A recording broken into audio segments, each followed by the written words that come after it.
Hello everyone, welcome to TIS seminar series. Today we are very pleased to have Sumei San as our next speaker for TIS seminar series. Sumei is a principal scientist and a deputy executive director and head of communication and networks department at Institute for Infocomm Research, Singapore. She is also holding a joint appointment with Singapore Institute of Technology and an adjunct appointment with National University of Singapore, both as a full professor. Her current research interests are in next generation wireless communication, joint sensing, communication, computing and control design, and industrial Internet of Things. She is a member at large with IEEE Communication Society and a member of IEEE Vehicular Technology Society Board of Governors and editor-in-chief of IEEE Open Journal of Vehicular Technology. She is also a chairperson of a special 5G strategy task force and chairperson of Future Networks Work Group under the Telecommunication Standard Advisory Committee of Infocomm Media Development Authority, Singapore. So she's going to talk with us about in role of industrial metaverse and industry 5.0 and their enabling technologies and research in 6G. Welcome, Sumei, and the floor is yours. Yeah, thank you, Mohit. Thank you very much for the invitation and also your nice introduction. A very good afternoon to those who are signing in the afternoon or evening, and also good morning to those who are signing in from the early morning part. I'm very honored to have this opportunity to share again some of the thoughts we are having while we build up the 6G research activities here in Singapore. So before I start the technical sharing, I would like to share with you this Megatrends 2030, which has been published by a few research firms and also the MIT Sloan Management Review. As you can see from this shared screen captures, for example, from DNL GL, from the MIT Sloan Management Review, and also Frost and Sullivan, we see a very nice and converged theme when we move to the 2030, which is actually hyperconnectivity, artificial intelligence of everything. And of course, some of the numbers, for example, how many devices we are going to get connected, and so what will be some of the detailed technical underlying technical supports may have some difference from one prediction to another, but by and large, this is a converged theme. And in addition to that, if we zoom into also the Frost and Sullivan's prediction, we can see also a few interesting trends as we highlighted here in the red colored box, including, for example, Industry 5.0, digital reality as a frontier technology, and also the era of intelligence, assistance, concept of zero world, also zero latency world. So concept of zero world, to my understanding, is every one of us, no matter where we are connected seamlessly without any distance, without any delay, under a virtual platform, just as what we are doing now through this Zoom connection. But it will be definitely more than just a Zoom connection. And this zero latency world will give us also this, seamless and then zero gap interaction as well, especially when we move to some of the industrial operations. This will present a lot of exciting opportunities for research and also for the industry advancement. Certainly, when we talk about zero distance, zero latency interaction, Metaverse will become a very convenient example and also a very tightly integrated part of the world in 2030. So With that, if we move to take a look at also the industrial transformation, as I mentioned, Industry 5.0, zero latency, and also zero distance world. It is also nicely correlated with the industrial transformation shift when we move from the current age to the next 10 years to 2030. And of course, since the last 10 years or more than 10 years, we have been pushing for the Industry 4.0, but moving to 2030, the shift will be further depend to Industry 5.0. So what is going to be the major shift when we move from 4 to 5 in the industrial transformation? Some of the details as we captured here, in Industry 4.0, the main theme is actually a cyber physical system, which is going to support the convergence of physical, digital, and also virtual environments through the cyber physical connectivity and also the IoT. Some of the enabling technologies will include, for example, industrial IoT, robotics and automation, augmented reality, and big data, and also artificial intelligence. This trend or this enabling technology of the three worlds of convergence for physical, digital, and virtual environment will continue when we move to 2030. But in addition to that, the shift from Industry 4.0 to Industry 5.0 will also add in further capabilities and enabling the re-emphasis of human participation in the industrial processes.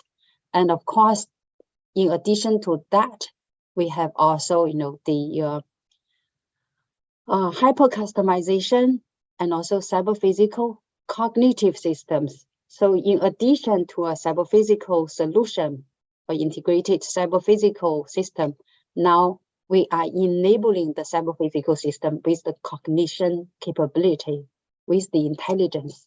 So with that, we are also able to further push for the hyper-personalization, hyper-customization, distributed production, which are going to seamlessly, without any latency, without any few of the separation distance through the distributed production. Certainly communications will play a very major role in this part.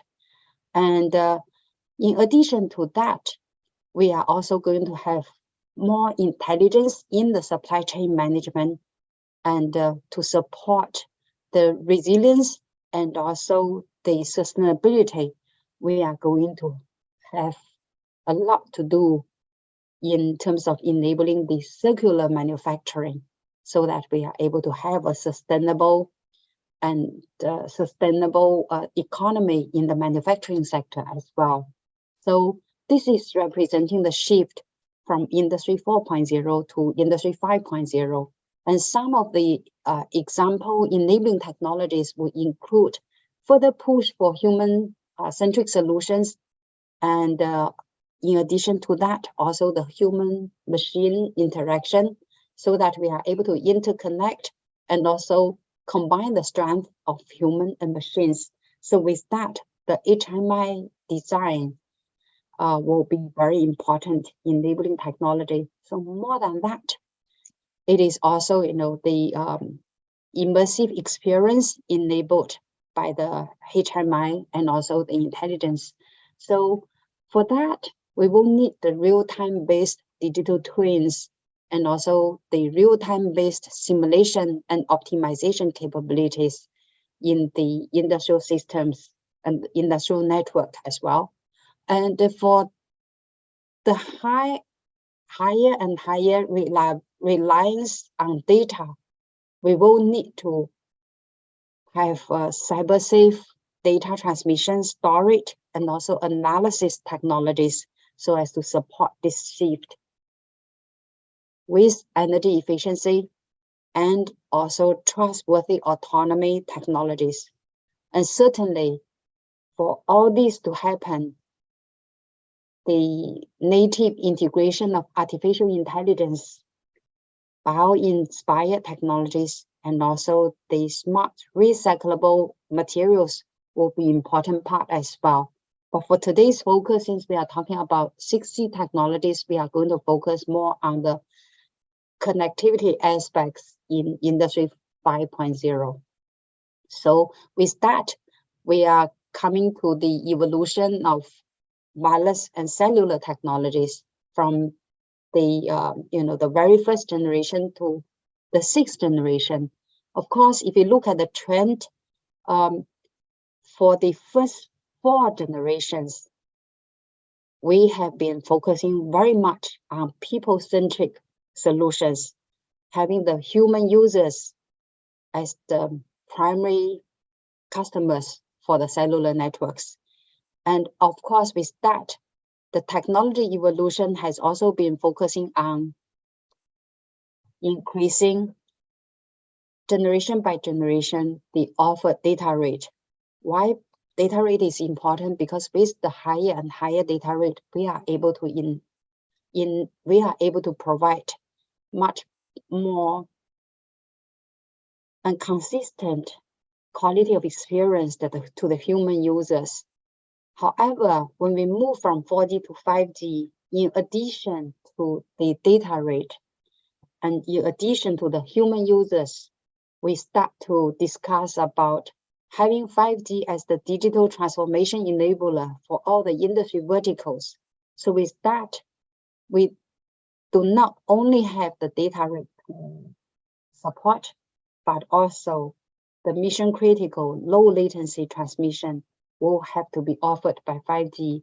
Hence comes the tenfold of data rate increase still in 5G, but the low latency and the ultra high reliability, or the URLC, comes to be the performance requirement for 5G.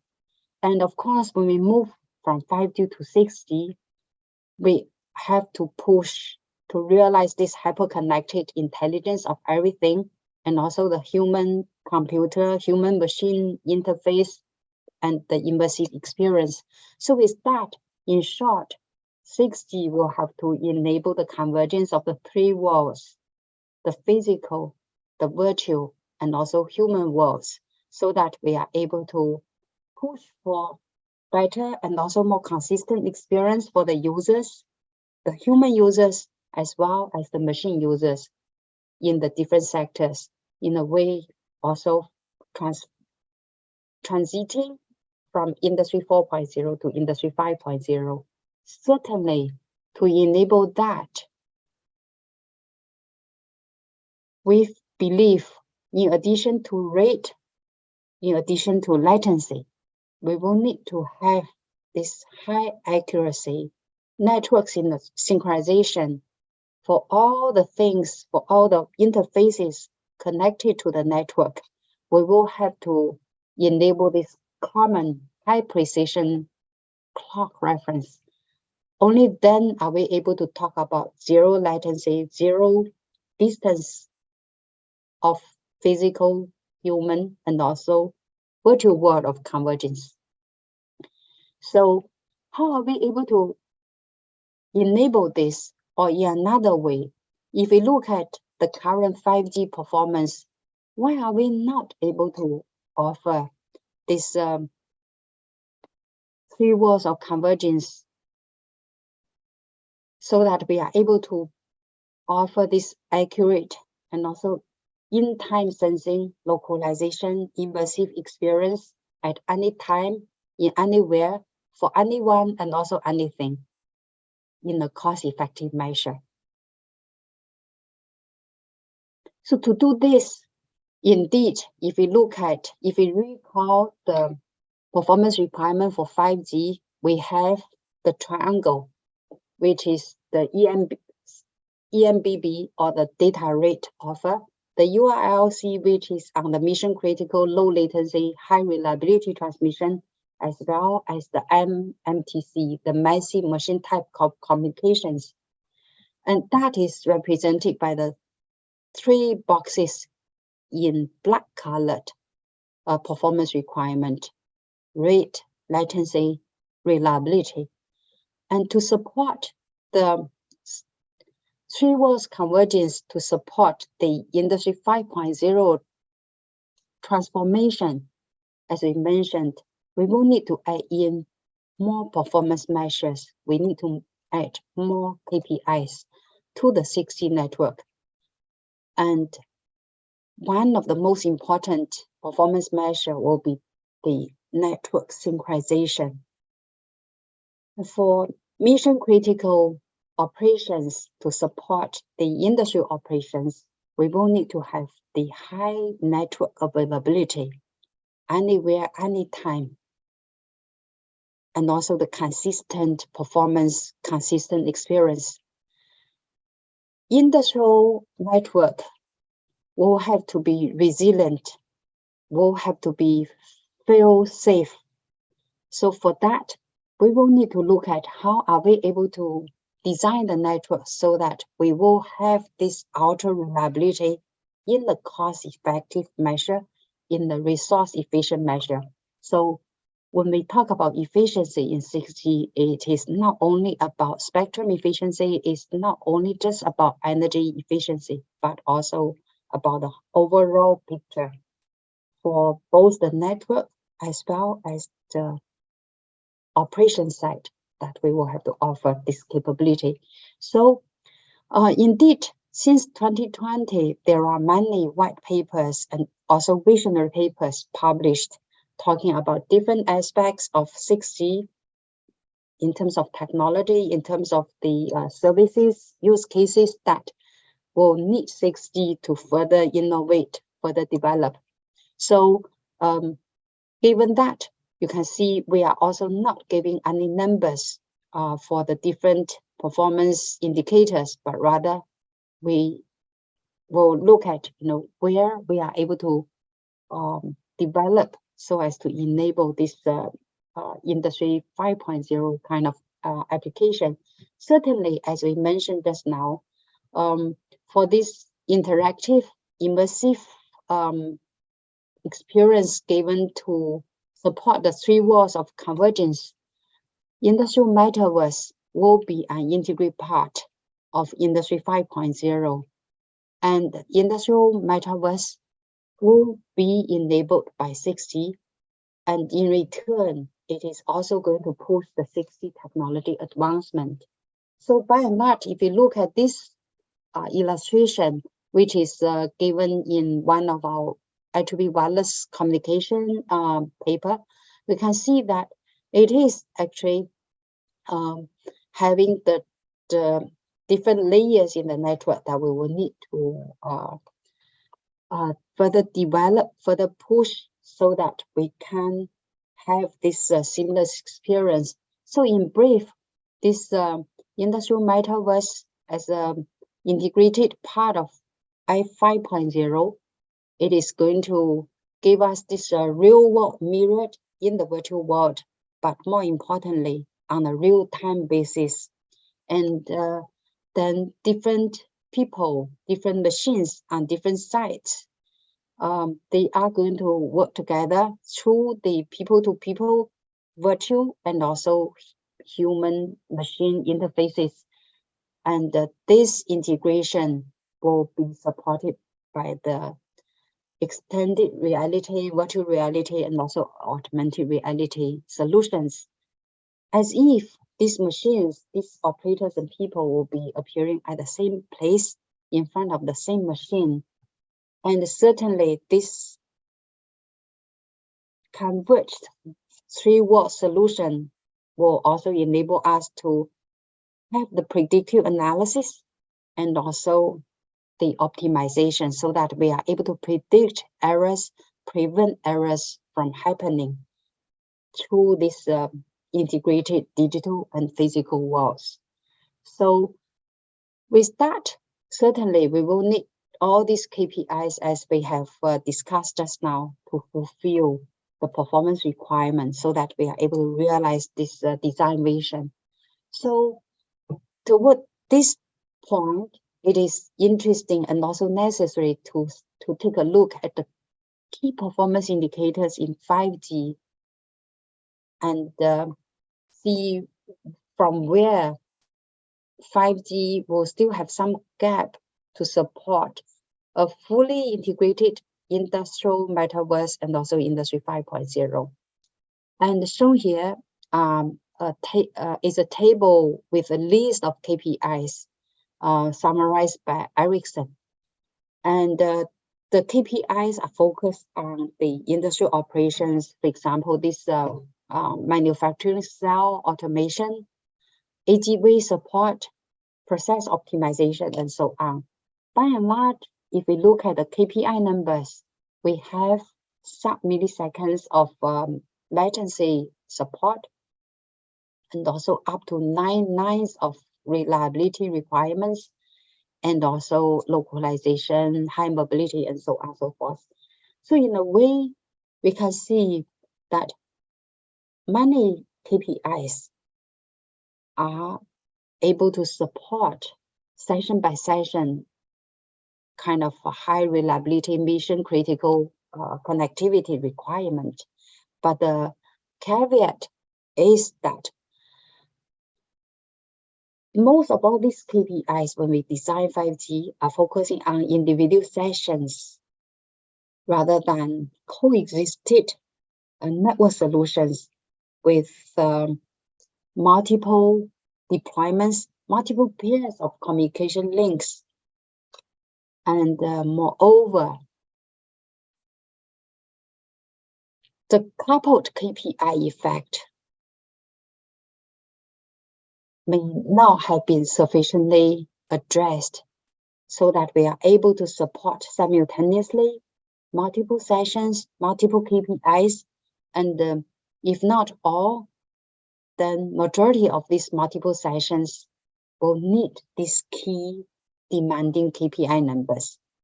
And this will present a huge challenge for 5G. And as an illustration, I have put 2 plots to show that KPIs, when they are coupled, the resource requirement to support medium to dense deployment of these mission critical communications will become a very challenging task. The first simple example we are showing here is actually the reliability performance coupled with the packet length.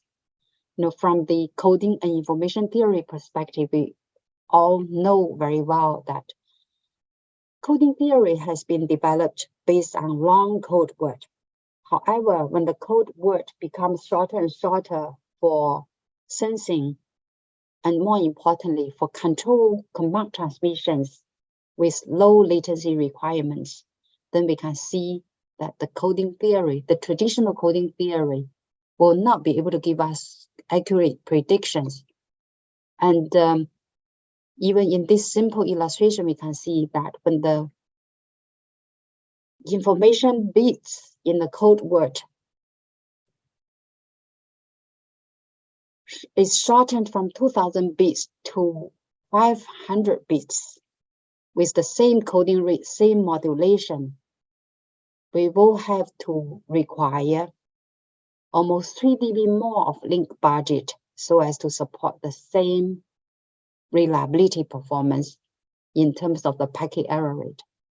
So the challenge with the Industry 5.0 kind of operations really lies with the short packet command control transmissions that is requiring high reliability, low latency, and yet higher link budget. And just think that when we have multiple sessions of this short packet transmission requesting for high reliability, low latency, the network resources, the link budget resources requirement will become challenging for us to fulfill. And shown in this chart is actually the trade-off of reliability, delay, and also resource efficiency from the perspective that if we have multiple sessions, multiple users in this local cell, and if we focus on one of the user with this high reliability and low latency requirement, what we are showing here is if we have reserved physical resource blocks to support this high priority transmission requirement, then we are able to have the capability of reducing the transmission latency by 8 milliseconds. And if we push further to sacrifice some of the latency requirements, then we are able to push for the higher reliability, as we are showing here. Indeed, it is a very complex analysis for us to come up with the trade-off design, so that when we put up the network and also put up the system, we are able to make sure all the sessions, all the demanding KPIs can be supported with the resiliency, with the resource efficiency as well. However, in the industrial operations, we are also seeing another challenge, which is actually the wireless hostile environment. Why? Because in the industrial environment, we have a lot of metallic structures, concrete structures, and at the same time, the industrial operations presents a lot of dynamic and also high background noise and interference. And for that, we will need to further optimize the wireless systems and wireless networks so that we are able to guarantee the performance. And so quickly, we are going to show you some of the measurement results that we have captured in one of the model factory at AIDRC here. You can see the measurements that we have done at 700, 2.4 gigahertz and also 5 gigahertz. This RF measurement is highly dynamic and fast time varying as well. And this is the left-hand side figure is showing the measurement locations which are placed at the manufacturing floor in this model factory. So in short, industrial environment is not only just about the design trade-off of the different KPIs, the coupled performance, but also combating the hostile environment, combating the dynamic and also fast changing wireless channels and also the background noise and interference, so as to provide the guaranteed performance. So with that, we can also take a look at one of the projects that we are doing together with the Singapore's Housing Development Board to enable 5G to support smart construction. For here, the smart construction is enabled by the robots and also UAV supported environment scanning, so that we are able to have this real-time updated digital twin. And with this digital twin, we are able to run the real-time optimization and also the tele operation, so that we are able to save people and also the human resource in this challenging industrial environment, and also keep them in a safe and more pleasant working environment, sitting in front of the control panels to control the heavy machines. However, as you can see from the illustration and also the real picture here, that the wireless environment is again challenging with the moving cranes, diggers, excavators, and at the same time, we have to support this URLC high rate so as to enable this real-time updated digital twin and also teleoperation. And at the same time, all this coordination of the heavy machines on site will need us to provide this tight and also high accuracy wireless network synchronization, so that when they operate together, we are able to have the machines coordinate and also collaborate with each other. So the network synchronization is adding another challenge for us. And certainly Singapore as a harbor city, as a port city, we will have to also enable 5G in the maritime and port operations. So it has been a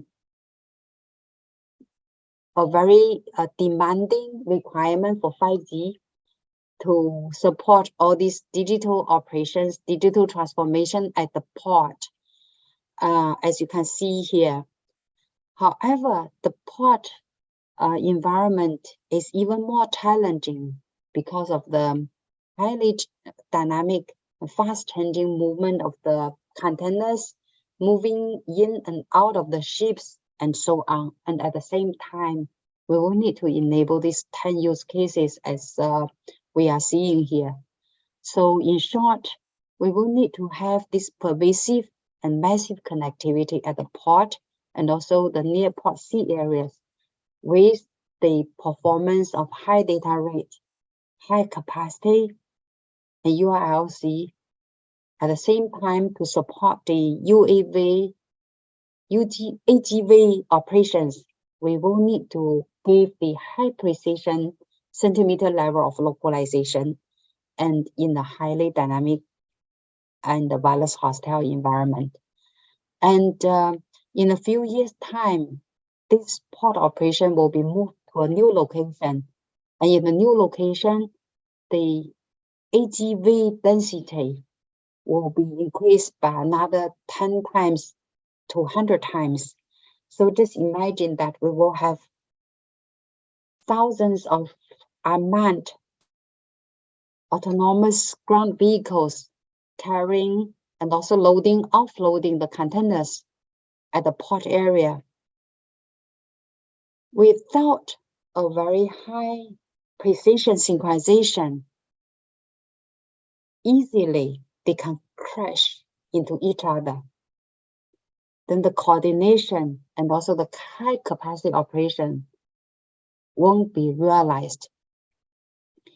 And the digital twin for a densely wireless supported machinery connection will also not be possible without the tight and high precision wireless network synchronization. Hence, we are highly motivated to look at the network synchronization solutions in the next generation network design, or in short, the 6G network design.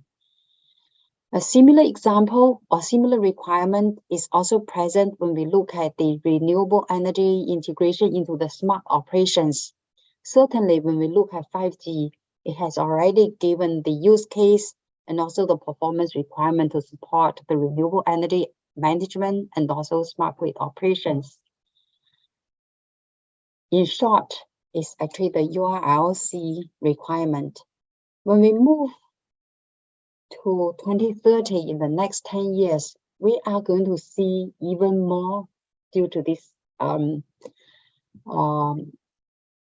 resilience and also sustainability development goals.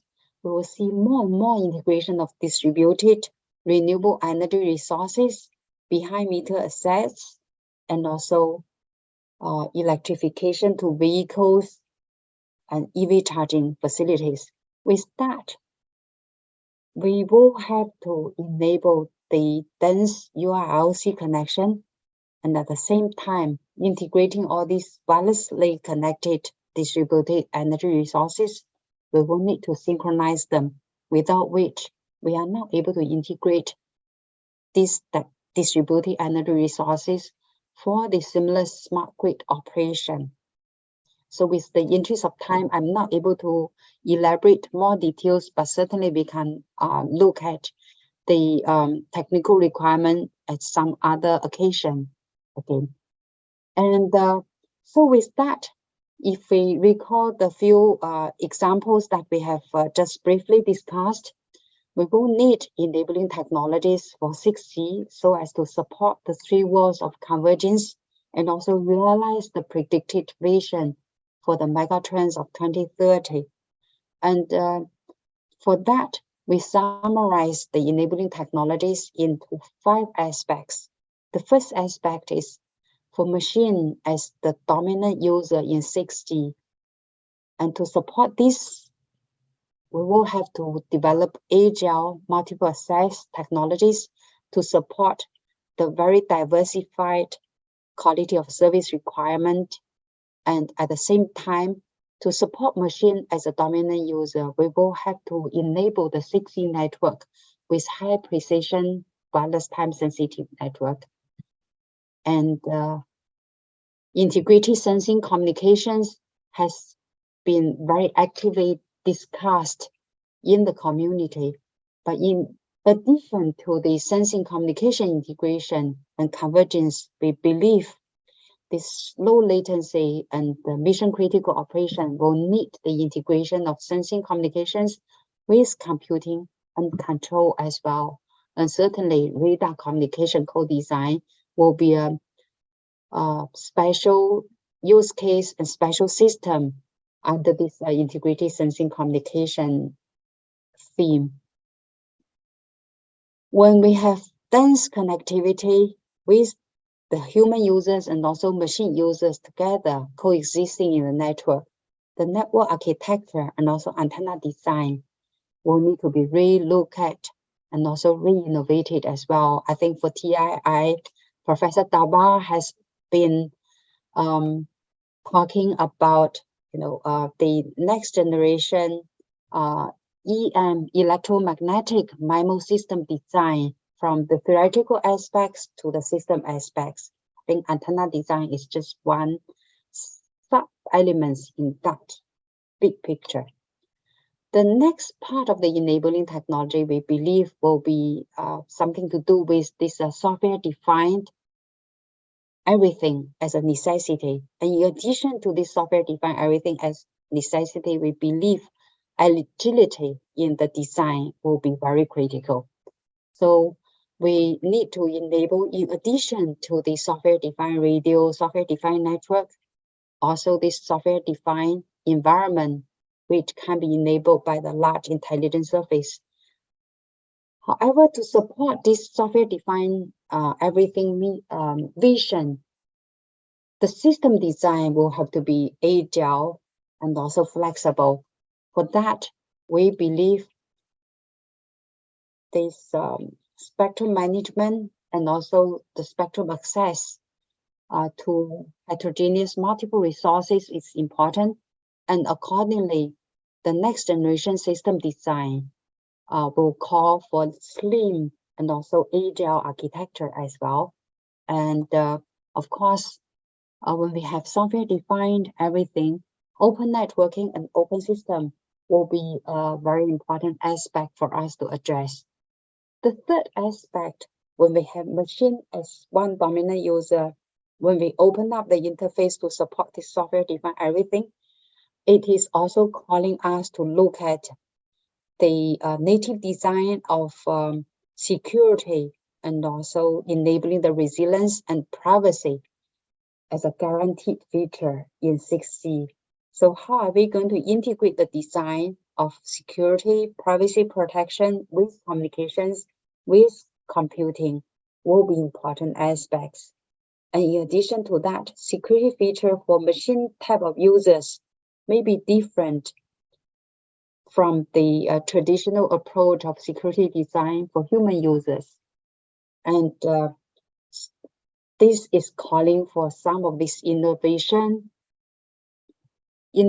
designs in the security protocols, security architecture. And certainly quantum will be an important hot topic for us to look into for 6G network.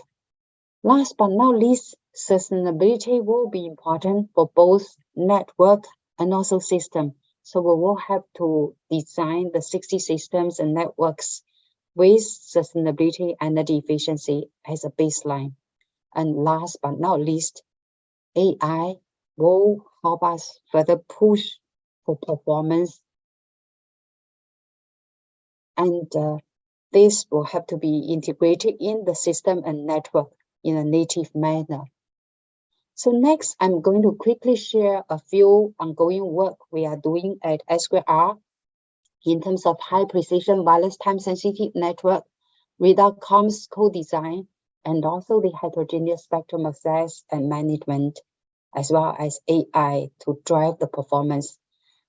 I have talked a lot about the importance on network synchronization in 6G so as to support the industrial operation, to support the industry 5.0 transformation. So it is indeed important, as we summarize here, that only with this time-sensitive network or wireless time-sensitive network, we are able to support multiple control systems enabled by the 6G network, and also to support different traffic classes with different cycle times, and yet with the low latency and low jitter performance requirement. So it is worth taking a look at the definition and also the important feature of TSN or wireless TSN. So in short, in a time-sensitive network, we will need to support two mandatory aspects. The first aspect is the data transmission will have to be done completed within the time window before the specified maximum delay. Beyond that, the data will become useless. And the second aspect in TSN is the connected devices will need to have a common sense of wall clock time for synchronization, for coordination, and also for phase locking. So this common reference of clock will be the second important aspects in the TSN. So with these two aspects supported in TSN, we are able to support two different network traffic flows in one single network. The first flow, of course, will be the real-time control to support real-time or time-critical streaming with guaranteed latency, low jitter, and also with or without network congestion, we don't see any impacts on this real-time control signal flow. And of course, the second network flow will be the best effort traffic as they have been supporting the network. So to design the TSN and wireless TSN, we will have to fulfill these four aspects accordingly. The first is on timing and synchronization. And the second aspect is on the bounded low latency. The transmission will have to be with ultra reliability. And the resource management will have to guarantee that even in the presence of network congestion, the real-time control network flow will not get impacted, or the impact will be minimized. So it is indeed a very challenging task to support wireless TSN in a shared resource. So what we are showing here is just an illustration, an example. When we have this cyclic traffic flows through the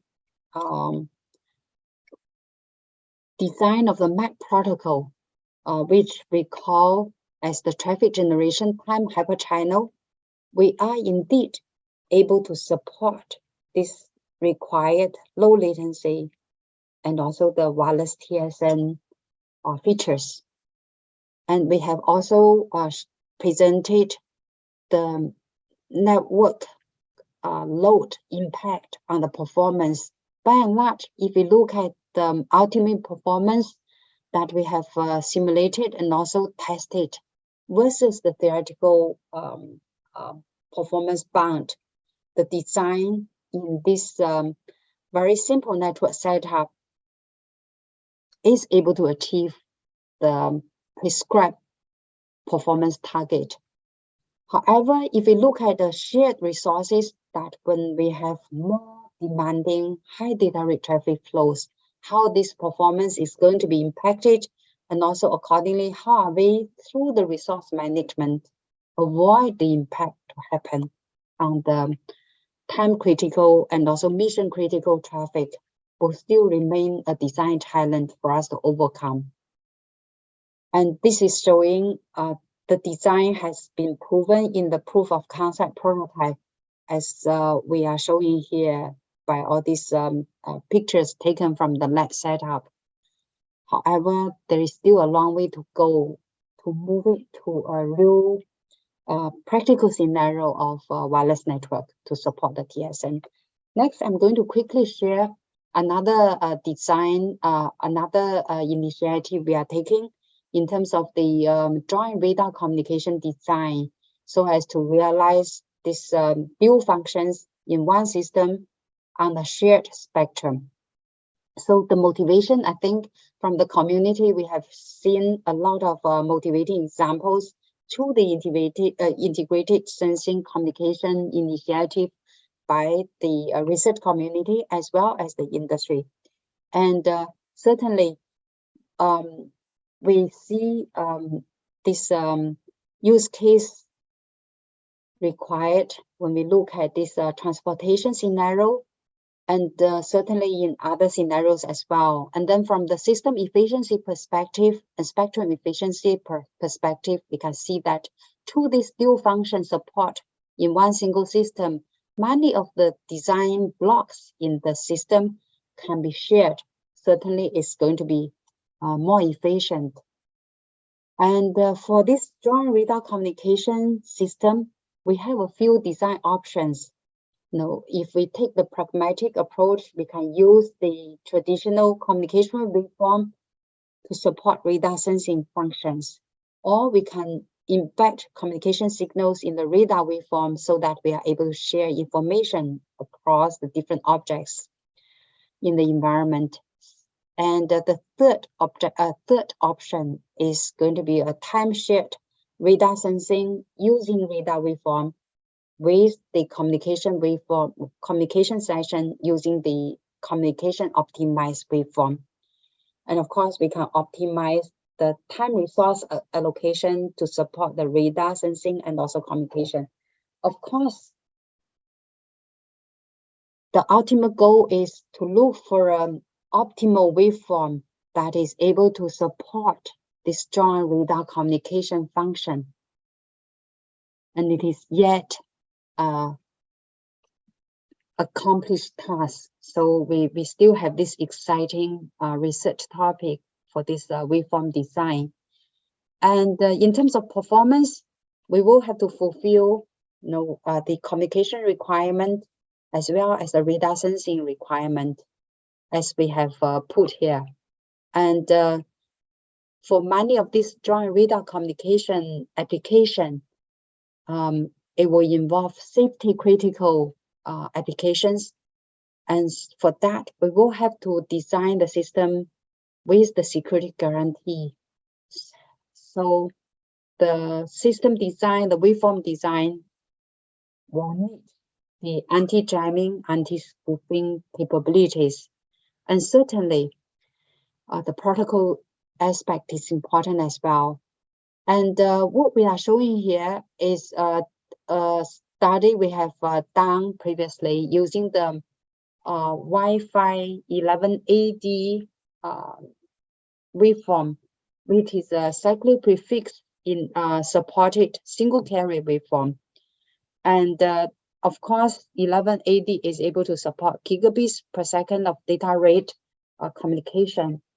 And then with the joint radar communication design, as you can see from the performance we show here, we are able to achieve by making use of the reflected signals in 11AD, the centimeter level of ranging, as you can see from this blue curve.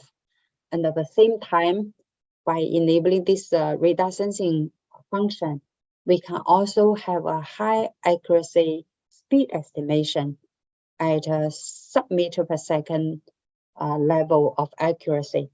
So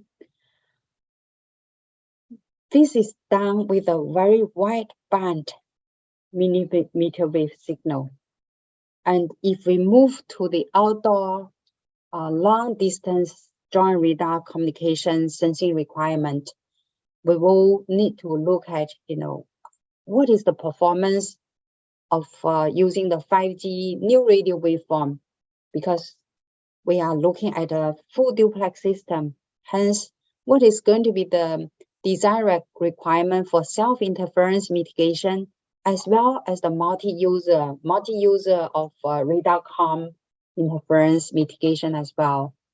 And certainly, we will be keen when we move from 5G to 6G to look at an optimized joint radar communication waveform, so as for us to support this pervasive performance of both communication and also sensing requirements. And certainly, beamforming design will be an interesting aspect to look into for joint radar comms design, because for comms, we are interested in designing narrow beam to point to the user of interest so that we are able to eliminate the interference from multiple users. However, for sensing, we want to have a wide view so that we are able to detect objects. We are able to also look at the ranging, positioning, speed of those multiple objects in the nearby environment. So the beamforming aspect will be very interesting for us to look into to support this dual function. In addition to the security, to the anti-jamming requirement, protocol in the 6G to support this joint radar comms will be very important aspect for us to look into, so that we are able to put this system into practice. The next aspect quickly I'm going to share is actually this AIDRC software-defined spectrum aggregation, which is obviously motivated by this spectrum scarcity, spectrum segmentation. Hence, we require efficient design to support the spectrum aggregation by overcoming the system design complexity, which is illustrated by this conventional system design. If we will need to support aggregating multiple bands of spectrums in the traditional system design, we will need to have multiple RF front end to support the different frequency bands, and accordingly, we will need to have the baseband processing units and also the protocol stack to support the integration of the baseband signals to the higher layer applications. Hence, we can see that the more bands that we will need to support, we will need to aggregate, the more complex and clumsy the system will become. So really the question is, are we able to save the same system complexity by using one streamlined RF front end and also an integrated protocol engine, so that we are able to have the system more agile, more flexible, yet supporting the required function. So this is representing the transition that we have this lean system architecture in the circuit in the hardware, as well as the protocol engine. So really, what we are looking at is how to tap on some of this innovative, for example, the compressive sensing idea, as what has also been researched and published by Professor Yunina Alda in her early work, but at the same time, enabling the communication capability, enabling also this low rate and the circuit efficient, energy efficient operation, so that we are able to have the configurability over the air, and at the same time support multiple bands using this lean circuit architecture. And this indeed is possible, as we show here with these captured pictures and also illustrations, that by making use of the compressive sensing idea, with this further optimization on the bands of interest, we are able to realize this design concept of AIDRC or software-defined carrier aggregation. using this lean circuit architecture. And in addition to that, to handle the interference from the circuit, to handle the impairments from the circuit, we can also make use of deep learning embedded in the hardware so that we are able to further push the signal quality as we show here. It is able to give us up to 8 dBs of signal integrity improvement measured by this EVM, or the error vector magnitude. And this whole thing has been integrated with the OAI, the Open Air interface, and also the Open 5G network, the Open 5G core network modules to support actually the over internet multiple video transmission sessions. So indeed, native integration of machine learning, deep learning to combat the circuit impairments is promising. In addition to the module I have shared just now, we have also looked into the power amplifier impairment correction by making use of deep learning modules, as we show here. But in the interest of time, I'm not going through the details, but certainly AI has a lot of potential to help us further push the performance in 6G. And at the same time, we will need to address some of the open issues for AI in network, including the explainability, controllability, robustness, as well as the standardization aspects. In the interest of time, I'm not going through the details, but another design impact in AI integration will be related to this distributed edge intelligence versus the centralized cloud and server intelligence, by sharing knowledge models, by sharing data, and also through the collective intelligence through the federated learning, so that we are able to realize an efficient yet robust and transferable AI design module for the performance. Similar to the 2030 vision we shared at the beginning of the talk, for 6G, it is also predicted that it is going to be finalized, the design features, the technologies, and also the standards by the time frame of 2030. So with that, we are excited to move to the collaboration with you by looking at different collaboration models, and some of them will be the student attachment mechanism we can offer, we can look into from A*. And with that, I will conclude my talk, and thank you very much for your attention. Thank you, Sumei, for a wonderful talk and very insightful talk and very interesting results. So I have many questions. My first question is, what are these potential network synchronization solutions available right now, or they need to be developed from scratch? Yes, yeah, thank you, Mohit. It's a very good question.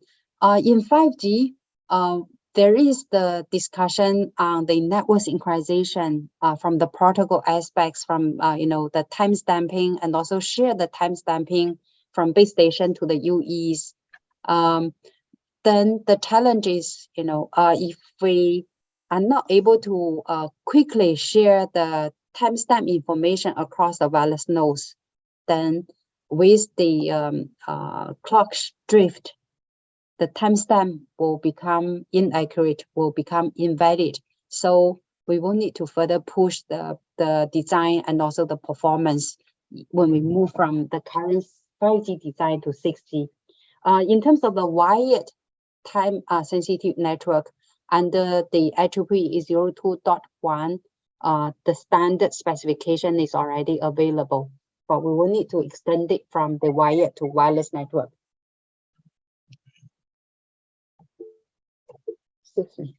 Yeah. Okay. Thank you. And another question is regarding the new KPIs added to your 6G framework, like efficiency and synchronization. So how would it be possible to measure these kind of KPIs? Like what kind of, like defining the efficiency? It's actually a very good question. This is also the reason that I didn't put any numbers in these KPIs, because when we look at the use cases, especially in the industrial operations, we believe a system kind of approach will be important. System approach in the sense that the network will need to integrate with the system operations, and accordingly we can see where are the trade-off, and then accordingly how are we going to define the communication network performance and also the industrial operation performance. So it is still a work in the process. I think Professor Dept, when he was with Huawei a few years back, he shared some design requirement, I think in one of his talk, in terms of sub-nanoseconds of the clock jitter, and also sub-milliseconds level of latency requirement and so on.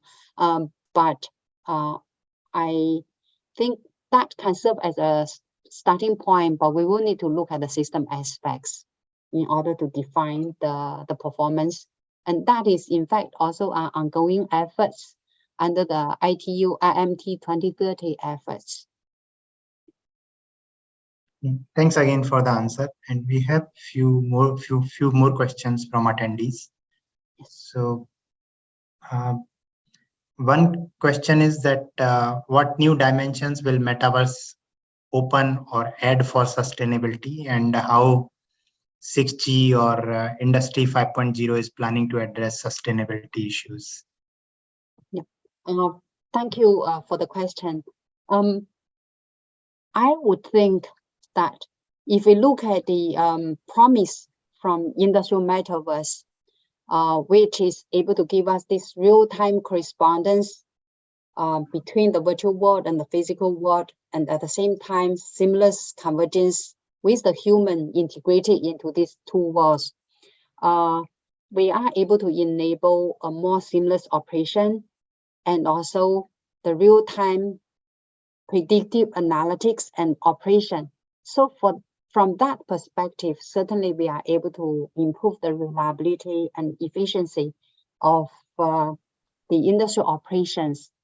And the operation efficiency in the industrial operations certainly will help us, push the sustainability goal.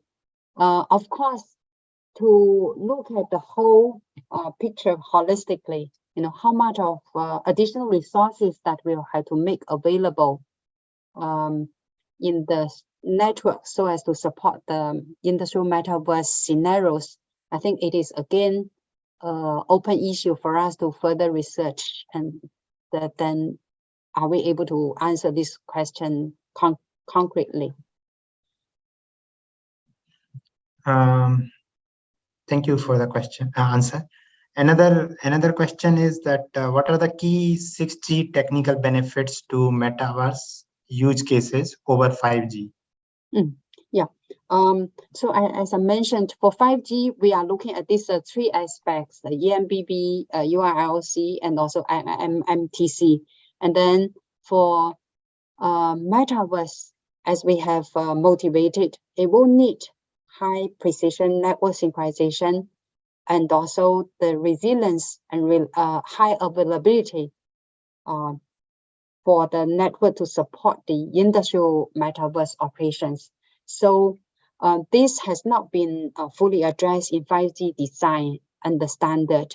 So we will have to rely on the beyond 5G and also 6G technologies so as to fully support the performance requirement.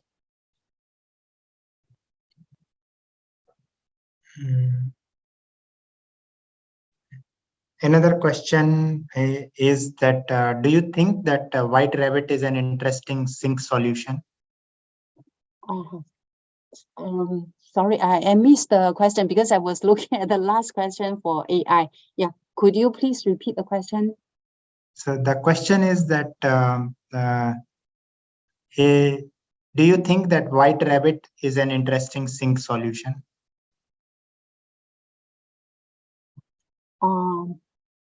What traffic is it? By white rabbit.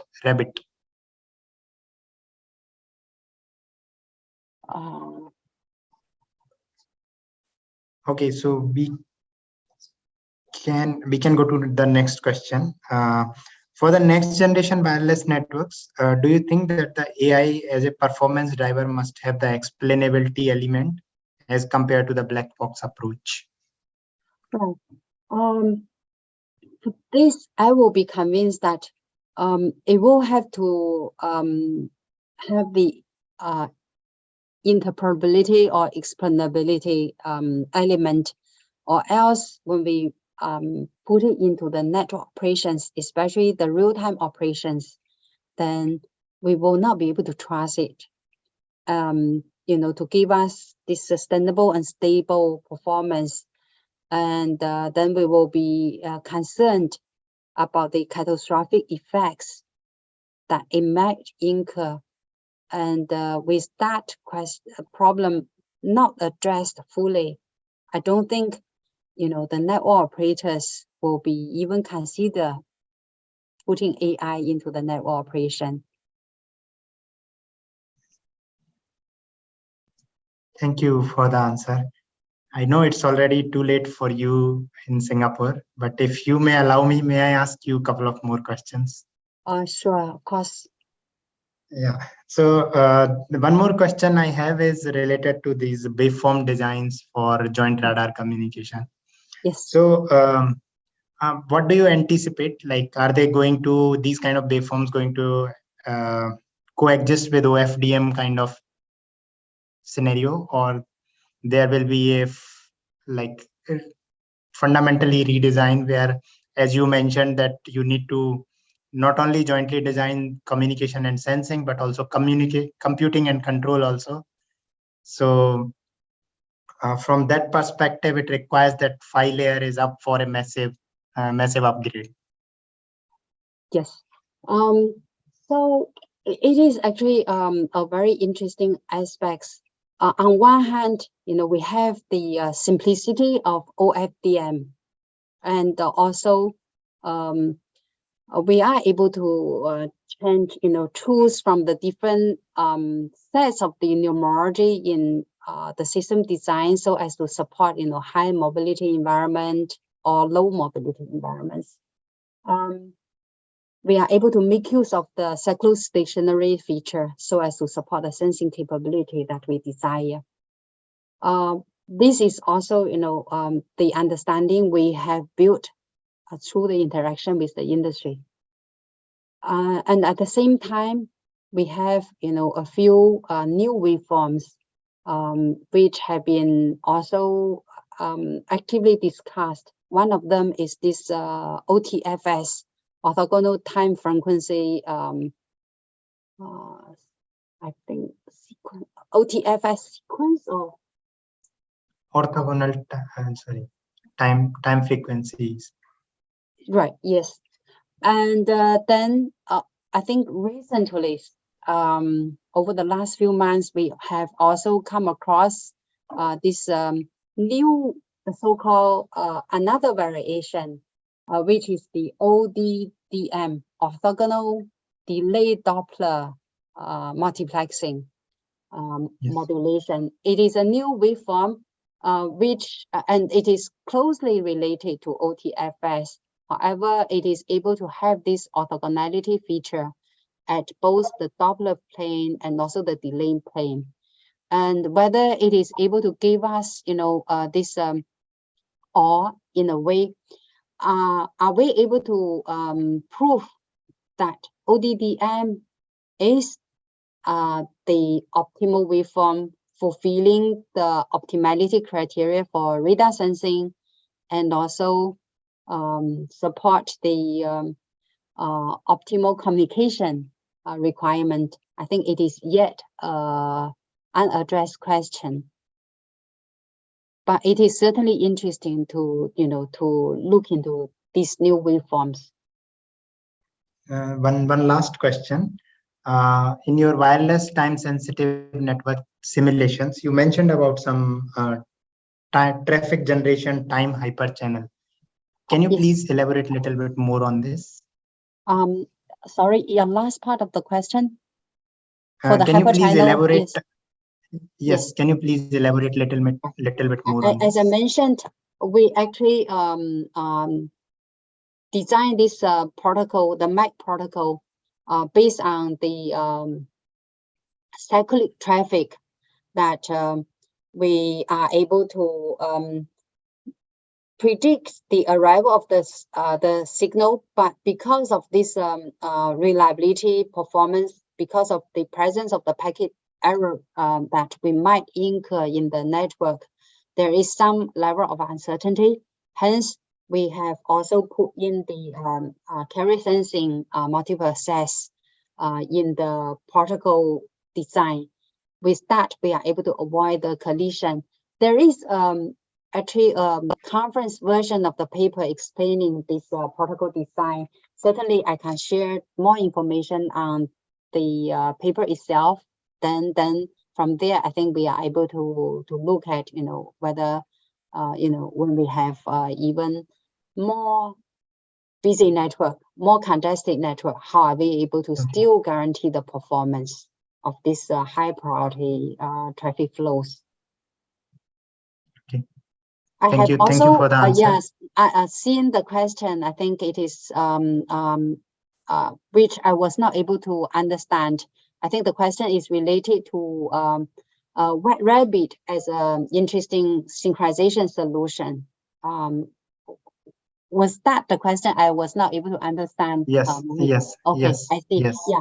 Yet I can understand the question now, but I'm not able to answer because I don't really know about the White Rabbit solution. I have to look into it. Then I think we are able to discuss. Yep. I think perhaps it's a protocol for synchronization. I'm also not sure. Indeed. Yeah. So on that note, thank you, Sumei. Thanks again for a wonderful talk, and we are grateful to you for accepting our invitation. Thank you, and we look forward to interacting more. Yeah, thank you, Mohit, and also thanks to all who take time to attend this seminar, and also thanks a lot for the many interesting questions. Certainly, Ginia, I will look at this White Rabbit protocol, and then I will come back to you. Thank you very much.